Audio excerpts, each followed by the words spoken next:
childish things. And the sooner that I learned to hold it in, the better off everybody would be. I remember my campaign to avoid school has continued in one form or another since my first day still of it. The beginning of last September. Up and down and outside. One poked his head inside and we froze. But he didn't see us. And I was hardly awake when Johnny and I leapt off the train into a meadow. Not until I landed in the dew and got a wet shock did I realize what I was doing.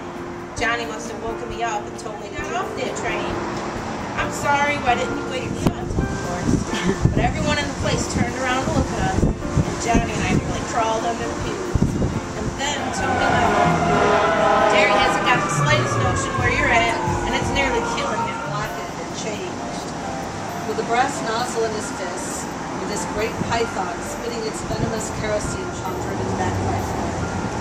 He knew that when he returned to the firehouse, he might wink at himself, a minstrel man, burnt corked in the mirror, later going to Stim's.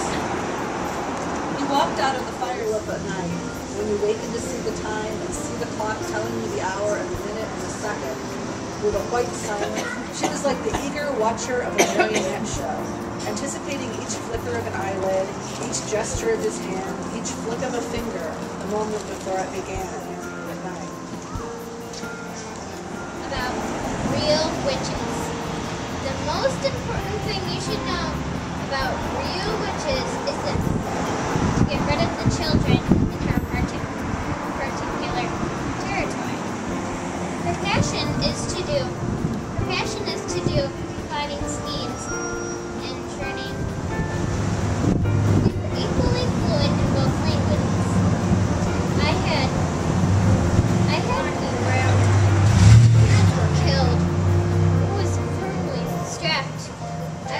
of the planet Trofalmador, where the flying saucers come from. Peace. Communism. He said it was terrible at first, because everybody had to work so hard, and because there wasn't much shelter, or food, or clothing. But things were much better now.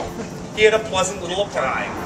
When I got home from the Second World War... The ownermen drove into the dooryards and sat in their cars to talk out of the windows. The tenant men stood beside the house because it provided a refuge from thought and from feeling. If a bank or a finance company owned the land, the ownerman said, the bank or the company, the squatting tenant men nodded and wondered. And deep in the crinkle grass, some people say, Miss Mufford moof, and on special dank midnights in August, he peeks out of the shutters, and sometimes he speaks, and tells how the morass with its eye tell are for your use. Started way back, such a long zone. I looked. I saw something pop out of the stump of the tree I chopped. Be involved in anything strange or mysterious, because they just didn't hold such nonsense. Somebody would discover it. They didn't think they could bear it if anyone found out about such monsters. It wouldn't be childlike that. As he left the house, he got into his car and backed out of number 4's drive. Mr. Dursley gave himself a little shake and put the cat out of his mind.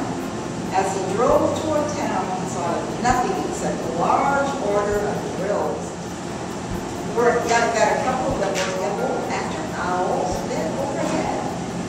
Most of them had never seen an owl, even at nighttime. A great red, grinding, crunching, tearing sound reached from one end of the universe to the other. Vera, helpless, could only imagine what had happened. Somehow Mrs. Coulter must have crossed that chasm and followed her up here. Her own parents, because if they all think dust is bad, it must be good. She didn't speak.